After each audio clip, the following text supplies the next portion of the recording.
Bonjour et bienvenue à tous. Ce webinaire sur la vaccination contre la grippe vous est proposé par le CRES en partenariat avec l'Agence régionale de santé et l'assurance maladie.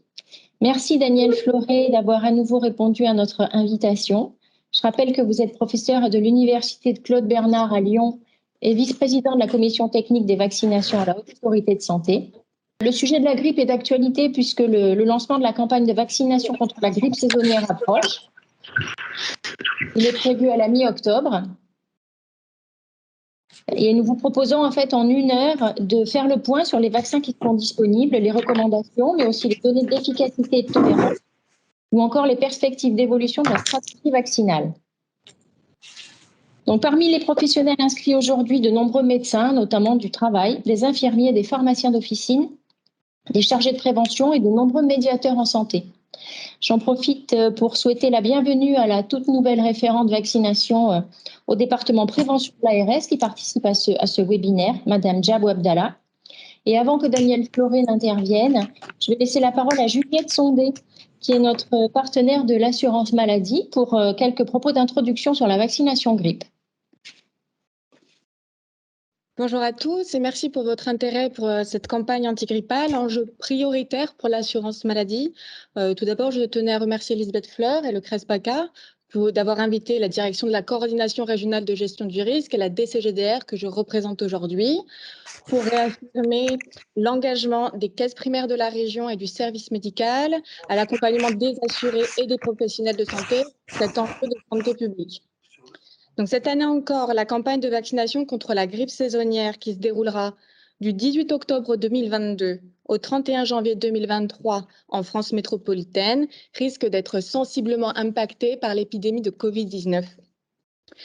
En effet, la quasi-absence de circulation du virus de la grippe, en 2020-2021, le démarrage tardif de l'épidémie en 2021-2022, la forte mobilisation médiatique sur la vaccination anti-Covid font craindre une démobilisation des publics vis-à-vis de la vaccination antigrippale, alors même qu'il est tout à fait possible de recevoir les 2 injections en même temps. Pour les personnes fragiles, ces 2 injections sont essentielles pour éviter les formes sévères de la grippe et du Covid. Au-delà des conséquences néfastes éventuelles pour la santé, la Haute Autorité de Santé, la HAS, rappelle dans son avis du 16 juin 2022 que dans le contexte sanitaire actuel, il est important de maintenir les efforts de vaccination contre la grippe saisonnière afin de limiter la surcharge du système de soins. Donc, cette démobilisation que nous craignons, nous pouvons malheureusement l'observer à travers les dernières données publiées par Santé publique France sur le taux de recours à la couverture vaccinale. L'an dernier, le taux de couverture vaccinale antigrippale en France a atteint 53% pour la population ciblée par les recommandations HAS, soit une baisse de plus de 3 points par rapport à la saison passée 2020-2021. En PACA, le taux de couverture 2021-2022 était de 49%, soit un taux inférieur au taux de couverture national, en baisse marquée de 4 points par rapport au taux régional de 2020-2021, et bien en deçà de l'objectif de 75% fixé par l'Organisation mondiale de la santé. Donc, l'enjeu de cette campagne de vaccination 2022-2023 est donc d'améliorer cette couverture vaccinale pour les groupes cibles, et notamment pour les personnes de 65 ans et plus, qui sont particulièrement à risque de formes graves, et pour lequel on observe un taux de vaccination de l'ordre de 52% en PACA. Donc, plutôt faible. En France entière, c'est 57%. Donc, on est même en dessous du taux, du taux national pour cette population. Également, cette campagne 2022-2023 marque l'entrée en application de nouveaux textes réglementaires qui ont récemment élargi ou précisé les compétences des pharmaciens d'officine, des sages-femmes, des infirmiers en matière de vaccination contre la grippe saisonnière. À ce propos, nous comptons plus que jamais sur le rôle des professionnels de santé. Ils sont invités à se faire vacciner et doivent inciter leurs patients à faire de même. Donc, des modalités de prise en charge des vaccins par l'employeur ou par l'assurance maladie sont définies pour permettre à tous les professionnels qui sont ciblés par les recommandations d'avoir un accès facilité à ce vaccin. Donc, le rôle de l'assurance maladie dans l'accompagnement des assurés, on accompagne les bénéficiaires éligibles par divers canaux. Tout d'abord par l'envoi de courriers d'invitation et de bons de prise en charge. Donc, au plus tard, le 18 octobre, l'ensemble de la cible des bénéficiaires relevant du régime général sera invité, comme les années précédentes, par courrier postal, avec l'imprimé de bons de prise en charge qui intègre les tranches d'âge éligibles, qui intègre pour les tranches d'âge éligibles la possibilité d'une vaccination concomitante grippe Covid-19. Pour information, ces courriers en 2021, ça a concerné plus d'1,3 million assurés du régime général en PACA. Donc, à noter que ne sont pas concernés par l'envoi de ces courriers les femmes enceintes, les personnes en situation d'obésité, l'entourage des nourrissons à risque et l'entourage des personnes immunodéprimées, tout simplement parce qu'il n'est pas possible pour l'assurance maladie de les identifier dans nos bases. Donc, il appartient aux professionnels de santé de les identifier et d'éditer directement le bon de prise en charge via MailyPro pour leur permettre d'avoir accès à un vaccin et à une prise en charge par l'assurance maladie. Donc, il y aura également des notifications pour les adhérents ciblés sur leur compte Amélie. Les femmes enceintes sont informées par message d'invitation à se faire vacciner. Donc, les femmes enceintes de 3 mois révolus sont invitées par l'assurance maladie et sont orientées vers le médecin ou la sage-femme, vers un professionnel de santé qui peut éditer le bon de prise en charge pour les femmes enceintes. Il y aura un dispositif de relance cette année, donc relance email, SMS ou message vocal pour les personnes ciblées à l'exception des femmes enceintes pour lesquelles l'assurance maladie n'aura pas enregistré de remboursement de vaccin à la fin novembre. Voilà un petit peu pour tous les dispositifs d'accompagnement. Et je souhaiterais apporter, avant de laisser la parole au professeur Fleuret, quelques éléments complémentaires sur le circuit vaccinal. Donc, les personnes âgées de 16 ans et plus éligibles à la vaccination, donc ciblées par les recommandations, qu'elles aient ou non déjà été vaccinées, peuvent retirer leur vaccin à la pharmacie sur simple présentation de leur imprimé de prise en charge et se faire vacciner par le professionnel de leur choix. Donc, le professionnel, ça peut être le médecin, pharmacien, infirmier, sage-femme. Ça, c'est pour les personnes 16 ans et plus. Pour les personnes de moins de 16 ans éligibles à la vaccination, donc là, on s'adresse aux mineurs de moins de 16 ans, la prescription médicale reste nécessaire pour la délivrance du vaccin. Concernant l'injection, la prescription médicale préalable reste nécessaire pour la vaccination par les infirmiers et la vaccination par un pharmacien n'est pas autorisée. Là, on s'adresse aux mineurs de moins de 16 ans. Pour les professionnels de santé, il y a 2 imprimés de prise en charge différents que vous pouvez éditer sur Amélie Pro pour les mineurs de moins de 16 ans ou pour les personnes de 16 ans et plus. Donc, il y aura aussi des CERFA différents qui seront mis à disposition sur Amélie Pro. Le vaccin contre la grippe est délivré sans avance de frais et remboursé à 100% aux pharmaciens. À noter que seul l'imprimé de prise en charge donne lieu à une prise en charge du vaccin par l'assurance maladie. Donc, on ne peut pas avoir une ordonnance à la place pour donner lieu à un remboursement à 100%. Et le vaccin antigrippal effectué pour des patients hospitalisés, donc ça, c'est un circuit un petit peu différent. Il fait l'objet d'une prise en charge dans le budget de l'établissement. L'injection, donc là, c'est pour la délivrance du vaccin, c'est pour le remboursement du vaccin du produit. Pour l'injection du vaccin, l'injection, elle est prise en charge dans les conditions habituelles. Elle est prise en charge, par contre, à 100% pour les patients bénéficiaires d'une ALD, là où, pour lesquels la vaccination antigrippale est recommandée par rapport à leur ALD, et au titre de l'assurance maternité.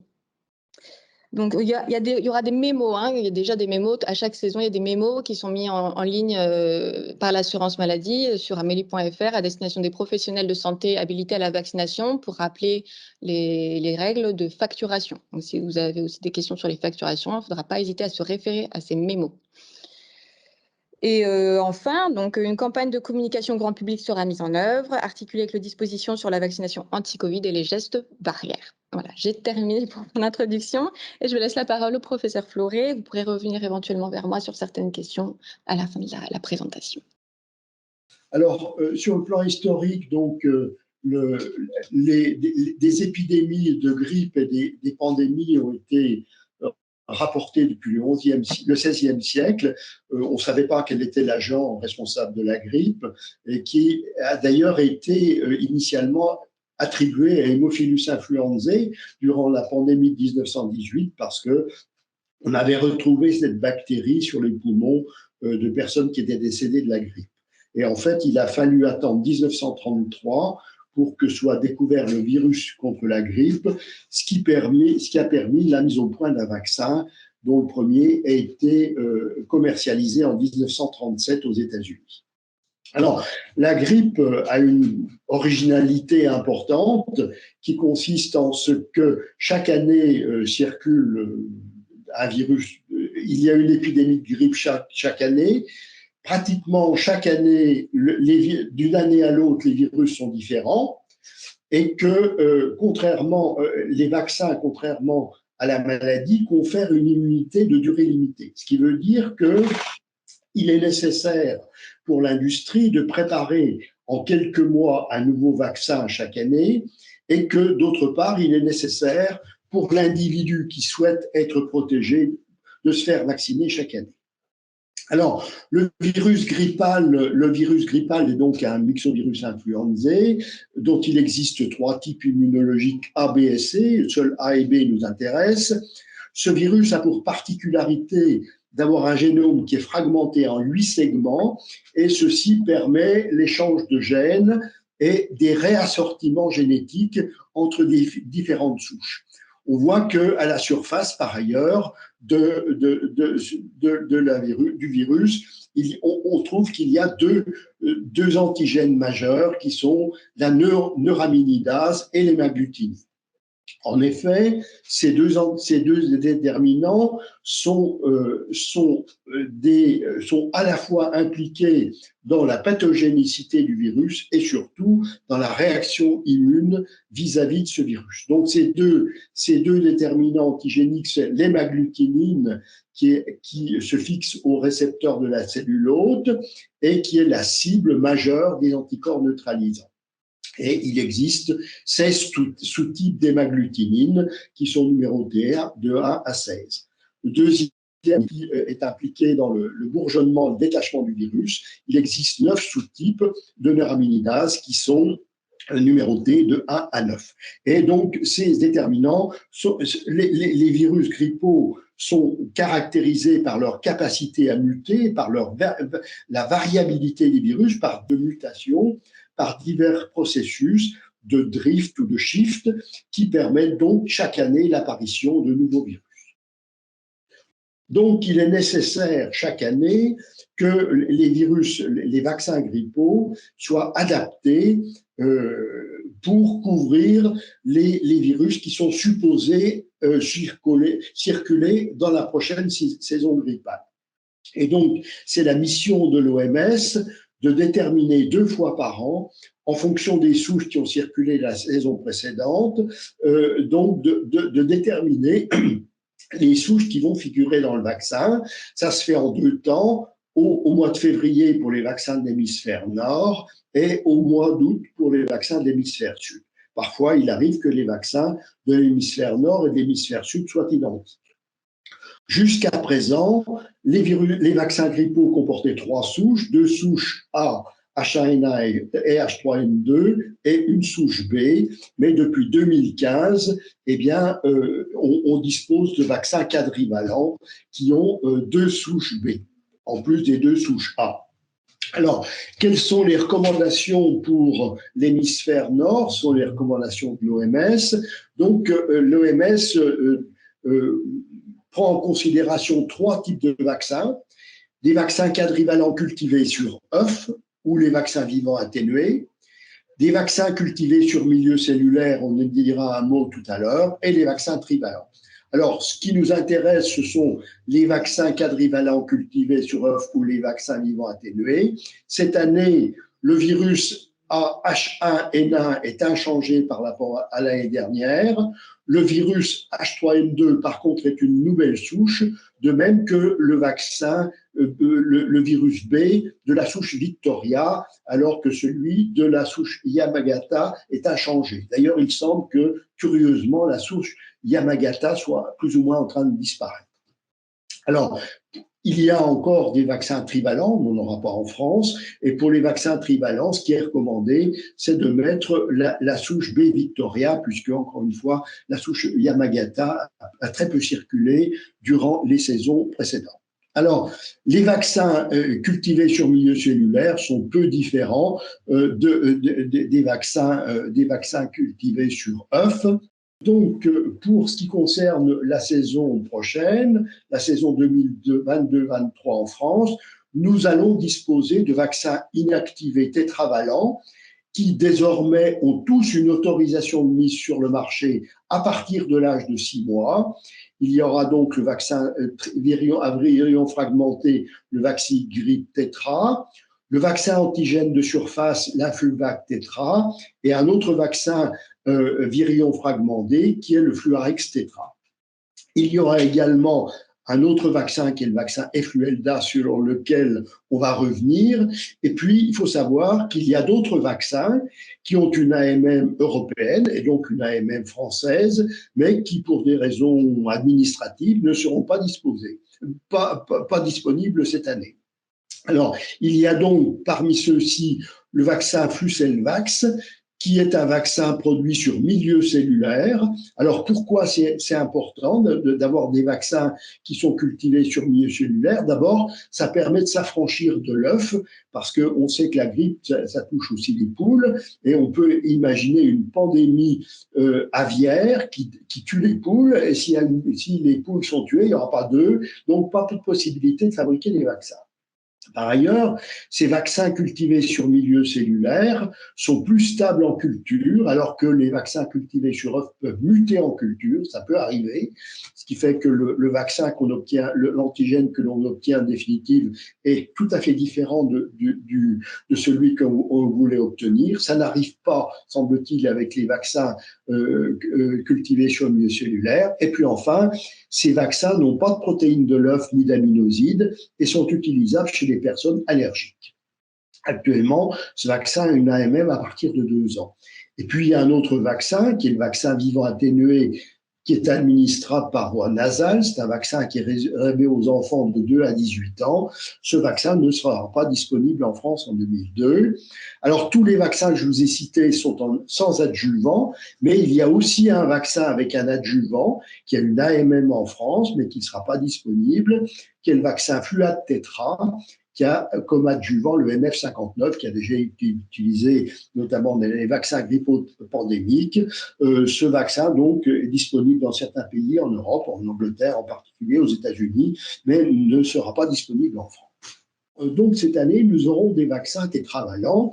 Ces vaccins tétravalents, ils comportent 2 souches Victoria et Yamagata, et c'est une recommandation de l'OMS depuis 2013 qui l'a justifié par le fait qu'il y avait des mismatchs fréquents, c'est-à-dire qu'on décidait de mettre le vaccin, la souche Victoria, et en définitive, c'était la souche Yamagata qui circulait. Et puis, d'autre part, alors que les 2 souches initialement étaient proches sur le plan antigénique et donc il y avait une immunité croisée entre ces souches, au fil du temps, cette distance génétique et antigénique s'est élargie, ce qui fait qu'actuellement, l'immunité croisée est beaucoup moins de qualité que ça n'était actuellement. Il faut quand même savoir que le vaccin quadrivalent a une réelle protection additionnelle par rapport au vaccin trivalent que si on s'est trompé de souche, on a mis du Victoria alors que c'est Yamagata qui circule ou l'inverse. Il faut également qu'il y ait une circulation significative du virus B. Or, il y a des saisons comme l'année dernière où pratiquement le virus B n'a pas circulé, donc pas d'apport substantiel. Et puis, donc, le fait d'avoir ces 2 circonstances est assez rare, ce qui veut dire que ça valait peut-être pas le coup de payer 2 fois plus cher un vaccin quadrivalent que les vaccins trivalents. Mais quoi qu'il en soit, ces vaccins trivalents vont disparaître, donc la question ne va plus se poser. Donc la future campagne de vaccination antigrippale, le ministère a interrogé la HAS pour savoir quand est-ce qu'il fallait la faire, puisque l'année dernière, l'épidémie de grippe a été décalée.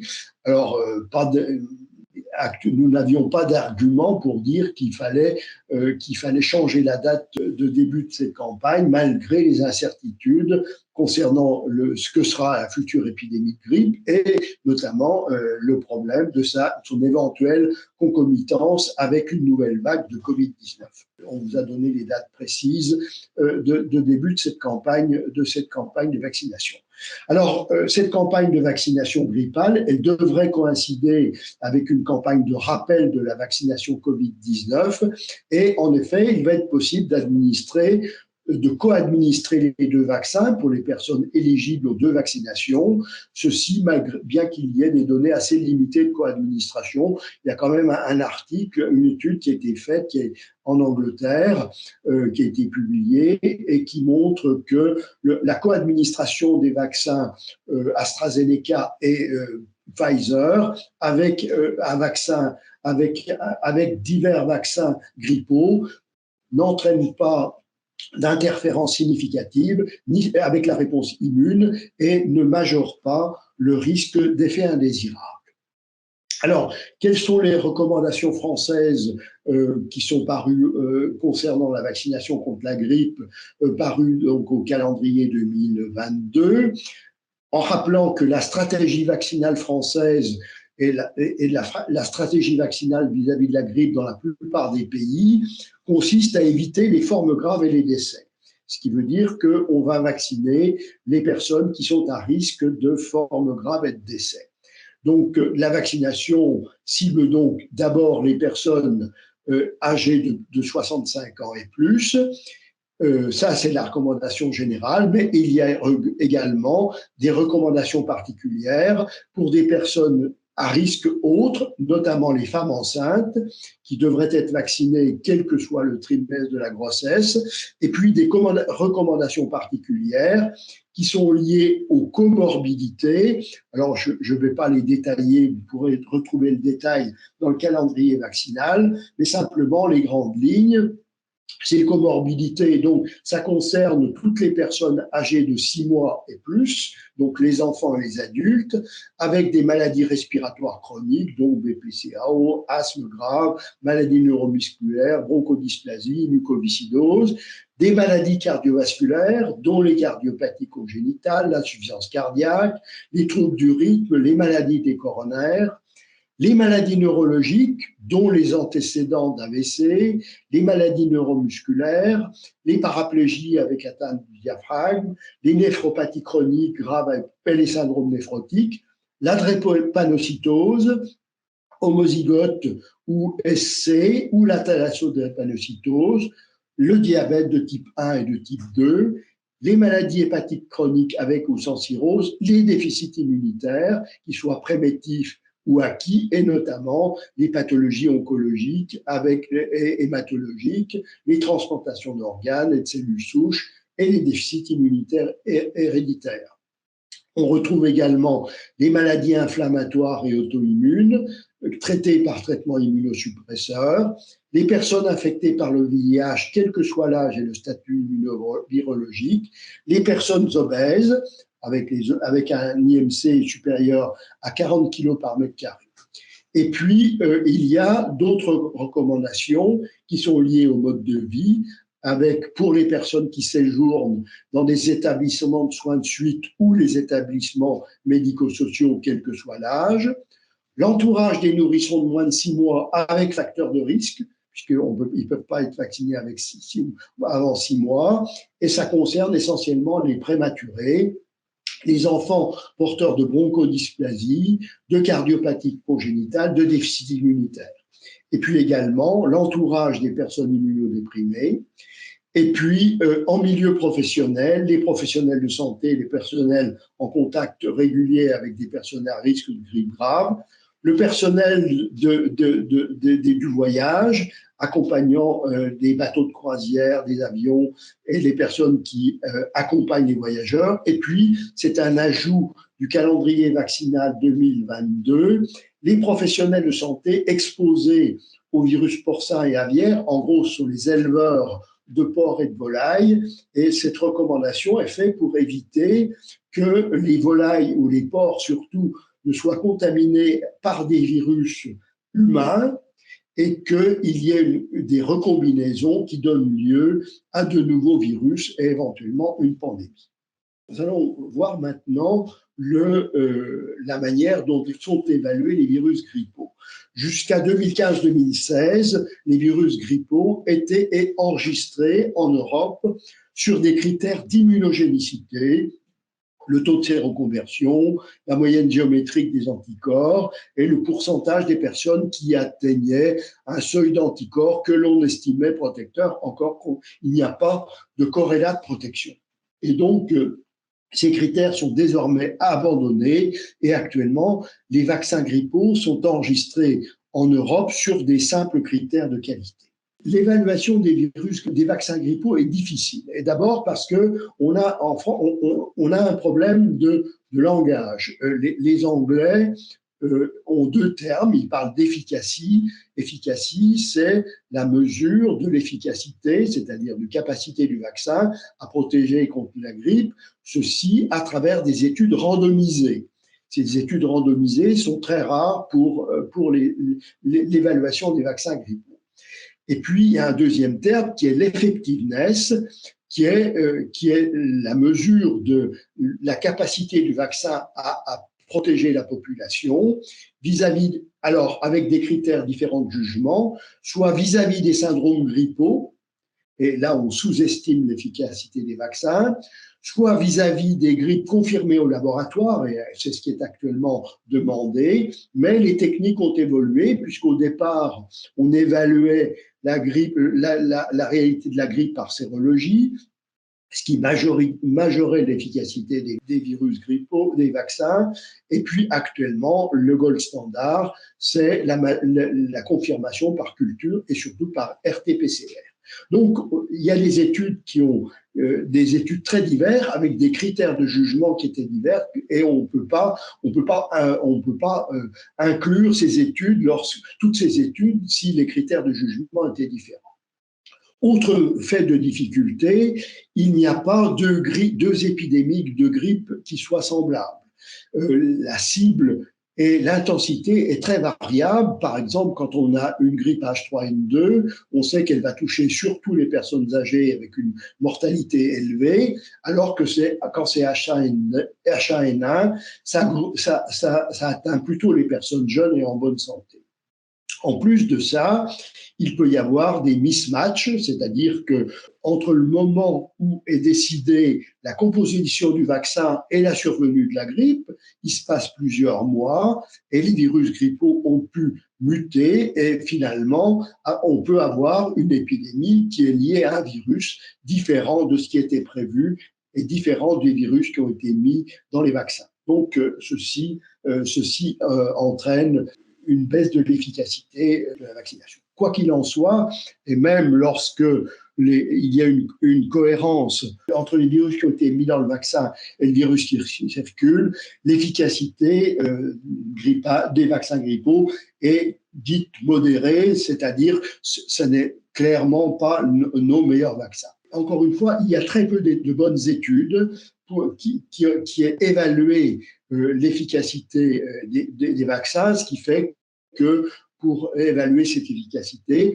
on a recours à des revues systématiques de la littérature et notamment la Cochrane est la grande machine à revues systématiques de la littérature. La Cochrane évalue fait périodiquement des revues systématiques pour évaluer les vaccins grippaux. Alors, je vous cite la dernière revue de la littérature concernant la dernière Cochrane qui date de 2018.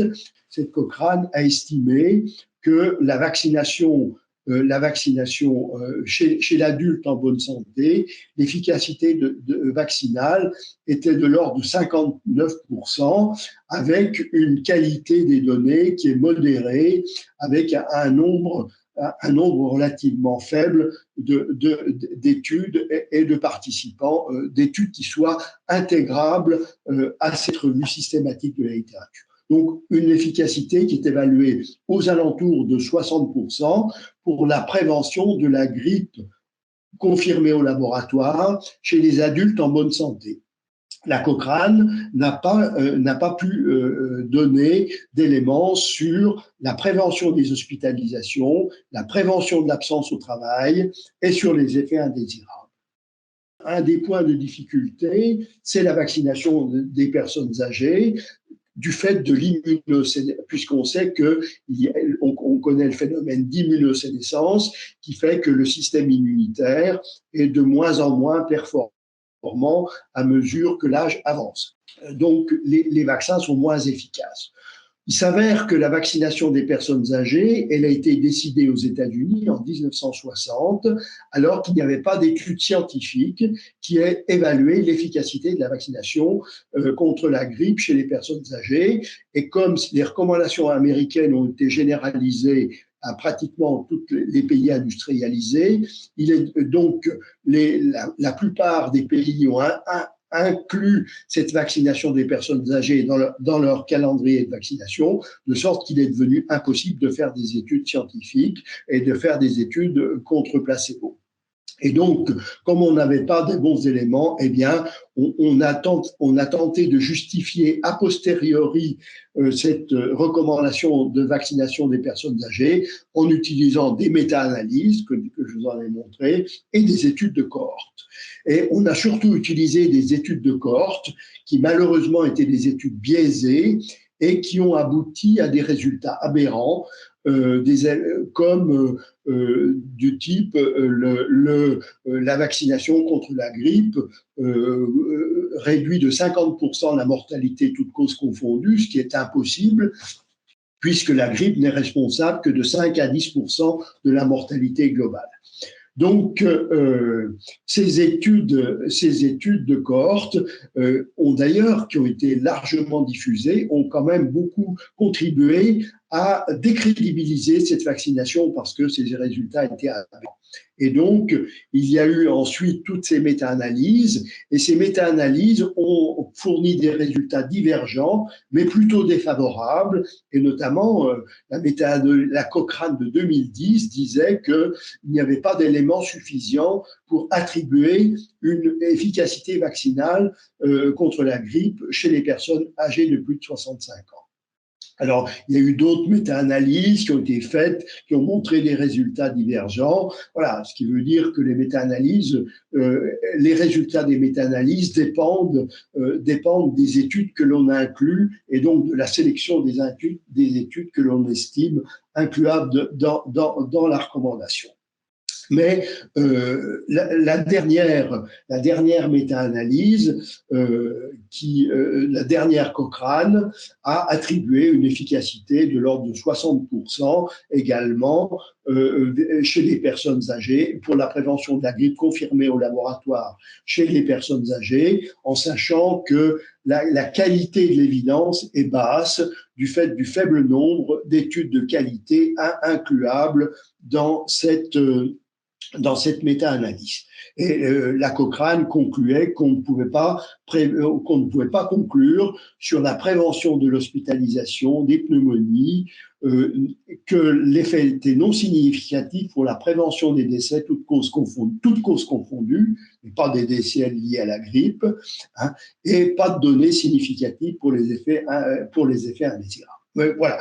Donc, on peut quand même conclure que chez les personnes âgées, l'efficacité vaccinale est plus faible que chez les personnes jeunes et en bonne santé, mais qui est quand même de l'ordre de 60%, ce qui est quand même important puisqu'on n'a pas d'autres moyens efficaces de prévenir la grippe et ses complications chez les personnes âgées. Ça veut dire aussi que les vaccins dont on dispose ne sont pas les meilleurs vaccins et qu'il est nécessaire d'avoir des vaccins de meilleure qualité. Il y a beaucoup de recherches pour la mise au point de vaccins plus efficaces chez les personnes âgées et notamment un vaccin fortement dosé en antigènes, c'est-à-dire un vaccin qui, au lieu d'avoir 15 microgrammes de chacun des antigènes, à 60 microgrammes de chacun des antigènes. Et ce vaccin, il a fait l'objet de plusieurs essais cliniques avec une méta-analyse qui montre que ce vaccin, il a un surcroît d'efficacité de l'ordre de 25% par rapport au vaccin habituel. Mais ceci doit être nuancé par le fait que le différentiel d'efficacité est surtout manifeste lorsque c'est le virus H3N2 qui circule. Par contre, les études qui ont été faites alors que le virus H1N1 était le virus majoritaire, l'efficacité, le surcroît d'efficacité était beaucoup plus difficile à mettre en évidence.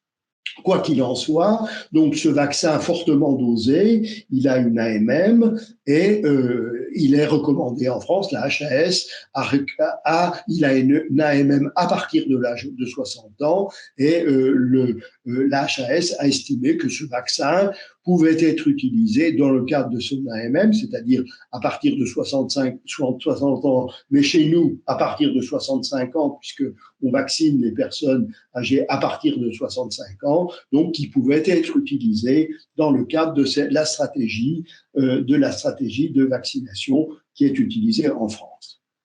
Alors, qu'en est-il de l'efficacité chez les porteurs de maladies chroniques? Globalement, on considère que l'efficacité chez les personnes atteintes de maladies chroniques est similaire à celle qui est chez les adultes de même âge n'ayant pas de pathologie sous-jacente. Mais il y a très peu d'études, si ce n'est des études de cohorte, là encore biaisées. Il y a quand même une méta-analyse qui a été faite et qui a montré que le vaccin contre la grippe avait une efficacité significative chez les personnes atteintes du VIH, chez les personnes traitées pour cancer ou chez les personnes ayant bénéficié d'une transplantation d'organes. L'efficacité de la vaccination contre la grippe a également été mesurée chez les enfants en bonne santé de 2 à 16 ans, avec soit les vaccins inactivés, soit le vaccin vivant atténué. Alors, l'efficacité vis-à-vis chez les enfants de 2 à 16 ans vis-à-vis de la prévention de la grippe chez les enfants de 2 à 16 ans a été estimée avec les vaccins inactivés de 64%. Par contre, chez les enfants de moins de 2 ans, il y a très peu d'études et on n'a pas d'éléments qui permettent de démontrer. Ça ne veut pas dire que le vaccin n'est pas efficace, mais il n'y a pas les études suffisantes pour mesurer une efficacité chez les enfants de moins de 2 ans. Alors, l'efficacité a également été mesurée avec le vaccin vivant atténué, donc qui s'administre par voie nasale, avec une efficacité qui est sensiblement meilleure dans cette méta-analyse, puisqu'elle est de 78% vis-à-vis de la prévention de la grippe confirmée au laboratoire, mais là encore, avec un niveau de confiance sur les études qui est quand même assez modéré. Il n'y a par contre, cette méta-analyse n'a pas permis de conclure sur la prévention, sur l'efficacité de la vaccination pour prévenir l'otite, qui est la complication majeure de la grippe chez les enfants, chez la prévention de l'absentéisme scolaire, pour la prévention de l'absence des parents au travail ou pour la prévention de l'hospitalisation. Alors, dans les problématiques de la vaccination, il y a les femmes enceintes.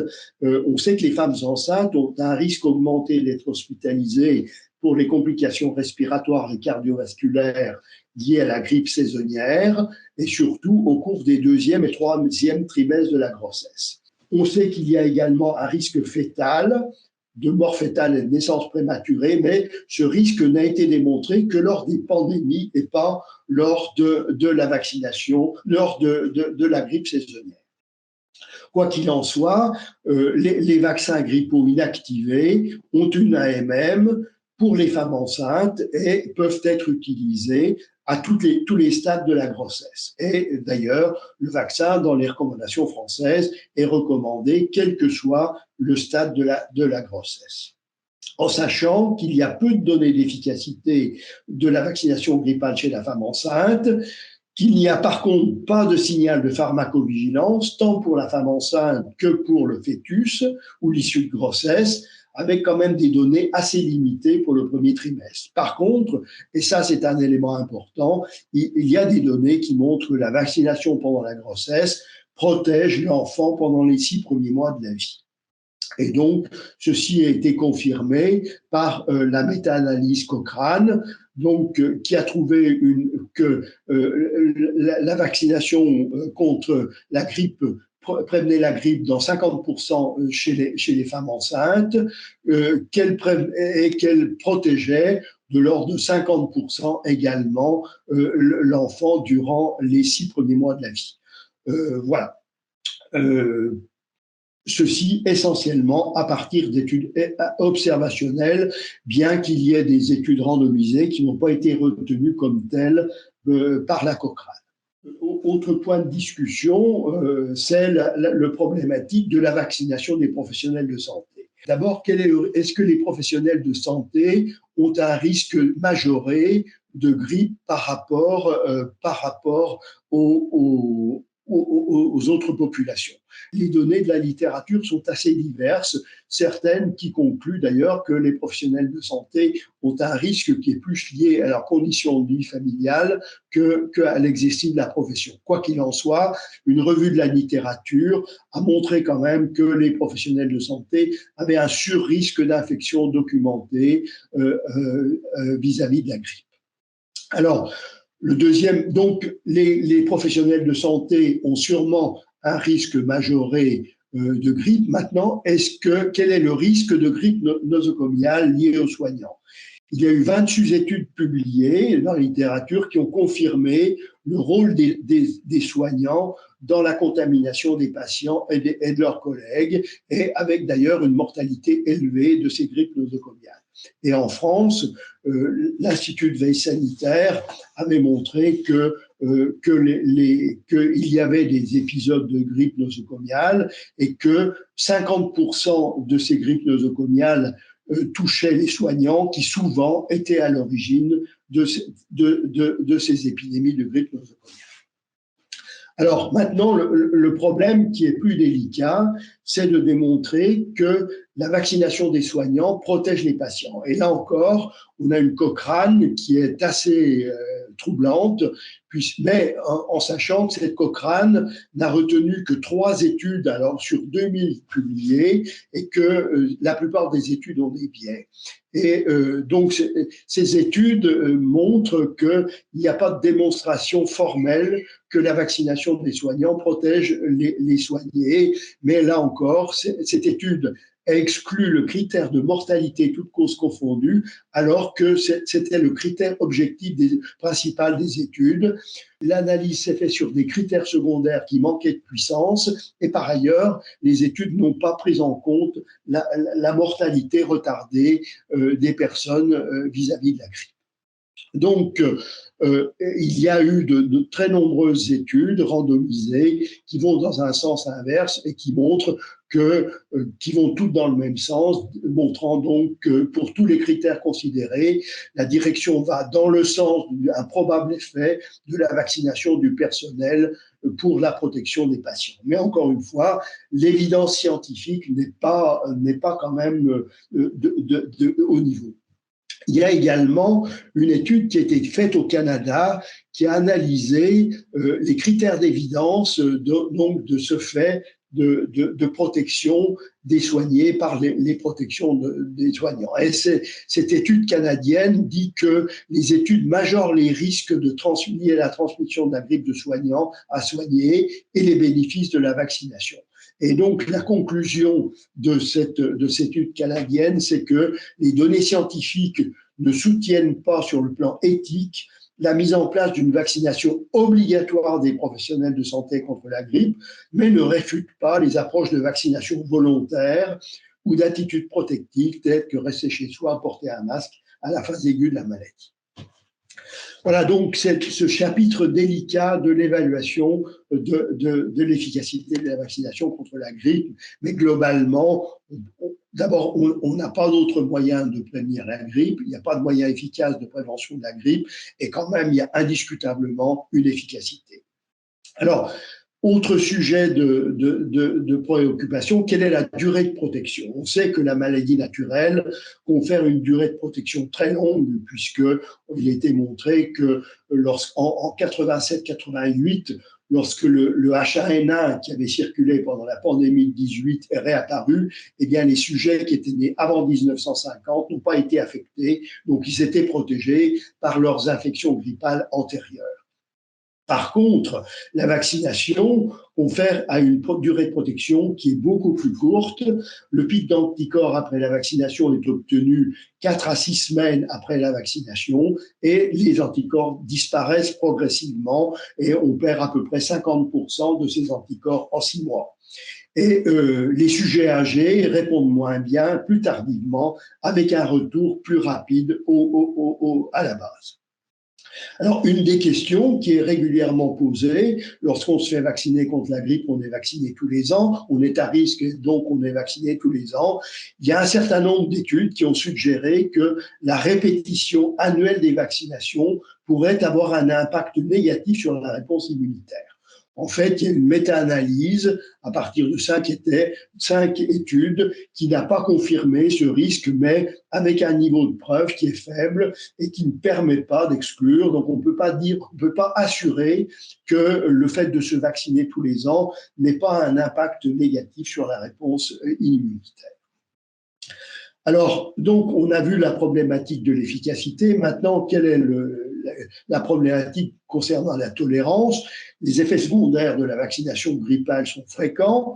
Ce sont essentiellement des réactions locales, douleurs, érythème, induration, et ceci est observé jusqu'à 65% des cas, mais ce sont des effets secondaires qui durent 24 à 48 heures et qui sont relativement bénins. Il y a également des réactions générales qui sont relativement fréquentes, surtout chez les enfants, et qui sont favorisées par les fortes doses et par les vaccins à virus entier. Quand on parle d'effets indésirables, il faut parler du syndrome de Guillain-Barré, ce qui est apparu lors d'une campagne de vaccination en 1976 aux États-Unis avec un vaccin qui était dirigé contre un virus du porc, où il y a eu un excès de cas de syndrome de Guillain-Barré de l'ordre de 1 cas pour 100 000 vaccinés. Et depuis, ce problème est regardé de manière régulière et on admet que l'excès de cas est de l'ordre de 1 cas pour 1 million de vaccinés. Alors que l'incidence spontanée du Guillain-Barré, c'est de 2,8 pour 100 000 et que la grippe elle-même peut être à l'origine de syndrome de Guillain-Barré avec une incidence de 4 à 7 pour 100 000, ce qui veut dire qu'on a plus de risques de faire un Guillain-Barré après la grippe que de faire un Guillain-Barré après la vaccination. Alors, les modalités de la vaccination, les vaccins disponibles, donc on a vu. Le schéma vaccinal, c'est entre 6 mois et 8 ans, il faut 2 doses, une primo-vaccination à 2 doses, à 1 mois d'intervalle. Par contre, les enfants qui ont déjà été vaccinés n'ont besoin qu'une dose, et à partir de l'âge de 9 ans, c'est 1 dose. Pour le vaccin Influenza, donc le vaccin surdosé en antigène, eh bien, c'est 1 dose à partir de l'âge de 60 ans. Le vaccin peut être co-administré. Le vaccin, donc, il se fait par voie intramusculaire, mais la voie sous-cutanée profonde est également autorisée. Et les vaccins grippaux peuvent être co-administrés avec le vaccin diphtérie, tétanos, polio, avec les vaccins pneumococciques, avec le vaccin Zona, à condition, si on utilise le même membre, d'utiliser 2 points différents, distincts de 2,5 cm. Et je redis que lors de la prochaine campagne de vaccination, les personnes qui relèveront de la vaccination grippale et du rappel de la vaccination Covid-19 pourront recevoir les 2 vaccins au cours de la même séance. S'ils ne le reçoivent pas au cours de la même séance, eh bien, il n'y a pas de délai à respecter entre les 2 vaccinations. Alors, quelles sont les contraintes les contre-indications pour les vaccins inactivés. La seule contre-indication, c'est l'allergie de type anaphylactique à un des composants du vaccin. Et un des problèmes, c'est l'allergie anaphylactique à l'œuf, qui est une éventualité qui est très rare en fait chez les adultes et qui, d'autre part, il a été démontré que ce risque d'accident anaphylactique était quasiment nul lorsque la concentration de protéines de l'œuf est inférieure à 1,2 microgramme par millilitre, ce qui est toujours le cas dans les vaccins actuels. L'allergie aux aminosides est aussi une contre-indication théorique, mais je ne connais pas de cas rapportés d'anaphylaxie liée au vaccin, d'accident anaphylactique lié aux aminosides avec les vaccins grippaux. Alors, on sait que les vaccins désormais peuvent être administrés par les infirmiers, par les pharmaciens. Par contre, les personnes qui ont des antécédents d'allergie à l'œuf ne doivent pas être vaccinées par les pharmaciens qui doivent le renvoyer au médecin traitant. Alors, problématique des personnes ayant un risque hémorragique, c'est les troubles congénitaux de l'hémostase ou les personnes qui reçoivent un traitement anticoagulant. Ça ne concerne pas les anti-agrégants plaquettaires. L'AMM n'est pas très précise là-dessus. Il est possible d'utiliser la voie subcutanée profonde, mais la plupart des experts estiment que la vaccination chez ces personnes peut être faite par voie intramusculaire, à condition d'utiliser le deltoïde, une aiguille fine, et de faire une compression prolongée. Alors, quelles sont les couvertures vaccinales? Ça vous a été dit. Hein. J'ai pas mis les dernières données. Il y a eu un engouement pour la vaccination contre la grippe lors du début de la pandémie, avec une vaccination qui a presque atteint 60% chez les personnes de plus de 65 ans et au total plus de 50%.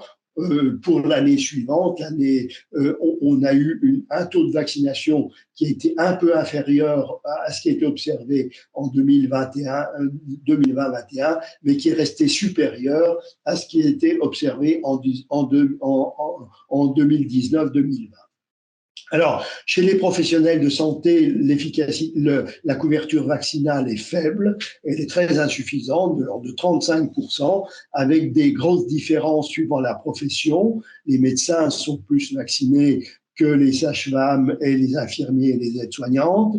Ça dépend également de l'âge. Les personnes les plus âgées sont celles qui sont les plus vaccinées. Les hommes sont plus vaccinés que les femmes. Et ça dépend également des régions, avec notamment une très faible couverture vaccinale dans les DOM.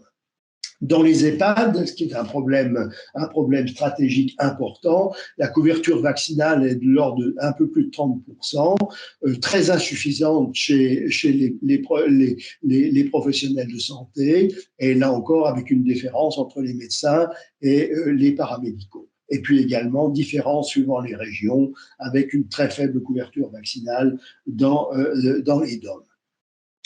Alors, une des questions qui se pose, c'est est-ce qu'il faut faire évoluer les recommandations? Et quand on parle de faire évoluer les recommandations, c'est la problématique de la vaccination des enfants. On sait que le poids de la grippe est significatif chez les enfants, ce sont les plus touchés. Les épidémies de grippe commencent par les enfants et les enfants ont un rôle majeur dans la propagation de la maladie. Par ailleurs, les nourrissons de moins de 1 an sont à risque et notamment ceux de moins de 6 mois ont une mortalité significative liée à la grippe.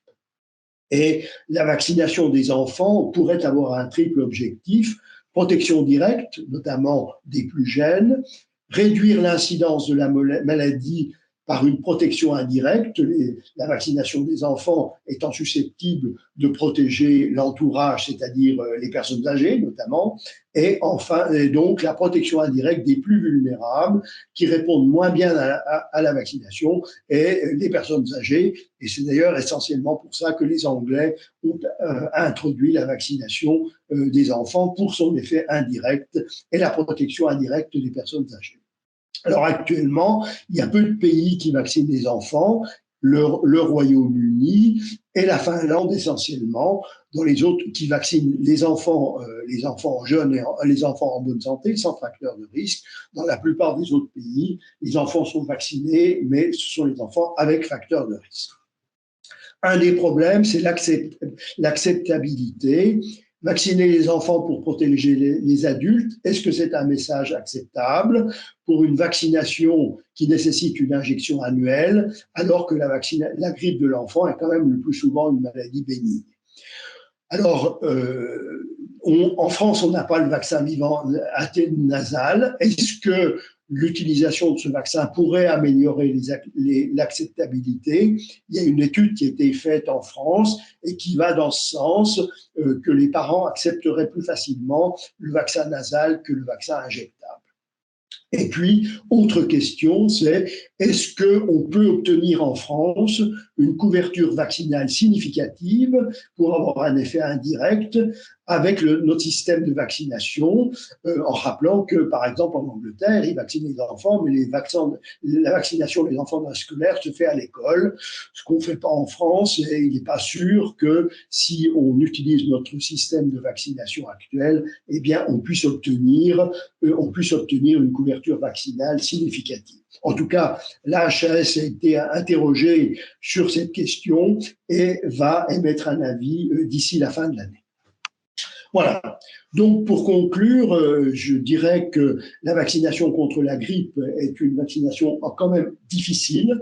Et elle est difficile du fait d'une perception d'une maladie bénigne, ce qui est partiellement vrai, d'une efficacité limitée des vaccins contre la grippe, ce qui est tout à fait vrai, et également d'un risque d'effet secondaire, ce qui, là, est pour le coup tout à fait faux. Alors, c'est vrai que les vaccins grippaux sont d'une efficacité limitée, notamment chez les personnes âgées, et qu'il est absolument indispensable de mettre au point des vaccins plus efficaces. Il y a de très nombreuses recherches en cours concernant de nouveaux vaccins ou des candidats de vaccins, avec notamment des vaccins recombinants qui sont utilisés aux États-Unis et qui semblent intéressants. On ne les a pas en Europe. Des vaccins ARN messagers qui sont en train d'être développés et également des vaccins universels qui pourraient couvrir un nombre très important de souches de virus grippaux. Ces vaccins, ils sont en cours de développement. Il faudra clairement qu'ils soient évalués correctement, ce qui n'a pas été le cas jusqu'à présent, mais il y a un besoin indispensable d'une évaluation correcte des futurs vaccins grippaux par des vraies études d'efficacité comparative avec les vaccins existants actuellement. Et puis, donc, des stratégies alternatives ou complémentaires sont envisageables, notamment la vaccination des enfants, et que pour ça, on attend à avoir des données plus importantes de l'expérience anglaise. Les Anglais montent progressivement en charge pour la vaccination des enfants. On a actuellement des données très partielles sur l'impact de cette vaccination sur la grippe, notamment sur son effet indirect. C'est clair que les résultats de l'expérience anglaise sont attendus de façon très importante pour envisager d'étendre cette vaccination en France. Voilà, je vous remercie. Oui, ça va probablement arriver. Enfin, pour l'instant, il n'y a rien pour l'instant, mais c'est clair que si, comme cela se dessine, la vaccination Covid devient une vaccination annuelle, avec une population à risque qui recouvre quand même très significativement grippe et Covid, il est probable que ceci se fera. Mais pour l'instant, je n'ai pas d'informations. Mais je suis sûr que l'industrie y travaille. Encore une fois, c'est compliqué parce que le vaccin contre… D'abord, la grippe a une réputation de maladie bénigne et que du fait notamment on confond la grippe, le rhume, etc. Donc, la grippe n'a pas dans la population l'image d'une maladie grave. Donc ça, c'est un des problèmes, un des premiers problèmes. Le deuxième problème, comme je vous l'ai dit, les vaccins contre la grippe ne sont quand même pas des vaccins extraordinaires et par conséquent, la volonté de se faire vacciner est quand même limitée. Voilà. Mais je pense que si on avait des vaccins plus efficaces, ce serait plus facile quand même. Et puis, l'autre frein également, c'est qu'il faut se faire vacciner tous les ans. Disons que lever les freins, ça va dépendre des freins de la personne. Donc, c'est vraiment aux professionnels de santé d'accompagner le patient pour savoir quel est, lui, son intérêt à se faire vacciner. Est-ce que c'est pour protéger ses proches, c'est-à-dire être moins porteur, puisque ce sont nous qui portons les virus, qui les transmettons, donc on est le porteur. Est-ce qu'on souhaite, en se faisant vacciner, même avec un vaccin qui a une efficacité limitée pour telle ou telle raison, limiter son risque de propagation, de circulation du virus, ce qui devrait être la motivation principale des professionnels travaillant en structure de soins, mais ça peut être aussi le cas pour protéger des proches. Donc ça peut être une motivation, ou alors ça peut être la motivation de se protéger soi-même. Et là, on sait qu'une une efficacité à 60%, c'est plus intéressant pour une personne qui a un risque de grippe grave que 0%, c'est-à-dire si on ne se vaccine pas. Donc ça va être aux professionnels de santé d'accompagner son patient en fonction de ses motivations. Et donc, ce que je voudrais aussi apporter un peu de nuance sur l'efficacité limitée du vaccin, tout ce qui a été dit est juste. Après, il ne faut vraiment pas faire l'amalgame entre le pouvoir immunogène du vaccin. Les vaccins qui sont sur le marché, ils fonctionnent. Il y a quand même eu des études cliniques qui ont été faites. Ils fonctionnent. Si vous faites vacciner, il va y avoir une réponse de votre système immunitaire à la vaccination. Après, est-ce que ça va être vu le contexte de circulation des virus, est-ce que là, ça va être efficace pour vous protéger par rapport aux souches en circulation ou voilà, par rapport à des facteurs exogènes, on va dire, est-ce que là, ça va être efficace? Ça, on le saura qu'après la campagne de vaccination. Donc, c'est vraiment aussi avoir le vaccin qui vous sera proposé, il fonctionne, il a un pouvoir immunogène. Donc, voilà, c'est vraiment pour apporter un petit peu de nuance sur la confiance aussi qu'on peut avoir dans le vaccin. Bien sûr, il y a un peu de hasard quelque part avec cette vaccination qui est la circulation des virus, elle est aléatoire. Et aussi un autre élément que je voulais apporter par rapport à l'intérêt du tétravalent, donc d'avoir 4 souches, c'est qu'on a des circulations de souches différenciées entre régions. Donc, même au sein en France, on n'a pas forcément le H3N2 qui fonctionne, qui circule de la même, enfin, de manière aussi forte selon les régions. Et par exemple, en Asie, les souches B circulent plus fortement qu'en Europe. Donc, pour des personnes, bon là, avec la crise sanitaire, on se déplace un peu moins. Mais on a vu à travers l'exemple du Covid à quel point la circulation des virus à travers les différentes régions du monde est rapide. Donc, l'intérêt du tétravalent pour les personnes qui sont amenées à se déplacer peut aussi avoir un intérêt à ce niveau-là. D'abord, concernant l'efficacité, moi, je n'ai pas parlé de la réponse immune, parce qu'il n'y a pas de corrélat de protection. Moi, ce que j'ai parlé, c'est des études d'efficacité. Études d'efficacité qui, bon, encore une fois, je suis bien convaincu qu'actuellement, le vaccin, c'est le seul outil efficace vis-à-vis de la protection contre la grippe, c'est indiscutable. Mais il faut quand même être logique. Le vaccin contre la grippe, c'est quand même le maillon faible de la vaccination, parce que ce n'est pas un vaccin dont l'efficacité est de l'ordre de 80, 90%, 95%, comme la plupart des vaccins. C'est pas ça. Par ailleurs, alors je suis complètement d'accord sur le rôle des professionnels de santé, et c'est vrai que quand on regarde le taux de vaccination des professionnels de santé, c'est vrai que ça n'incite pas forcément la population à se faire vacciner, alors que les professionnels de santé sont très mal vaccinés. Et là, c'est un vrai problème, parce que, à mon sens, il y a quand même une dimension éthique dans la vaccination des professionnels de santé, et c'est quand même un peu regrettable, malgré toutes les réserves que j'ai faites sur la démonstration scientifique, parce que moi, je vous apporte les éléments scientifiques dont on dispose. C'est vrai que les éléments scientifiques sont quand même pas très, très, très formel, hein, voilà, mais encore une fois, il y a une dimension éthique qui fait que c'est quand même regrettable que les professionnels de santé soient si mal vaccinés, et c'est sûrement un des freins à la vaccination en général.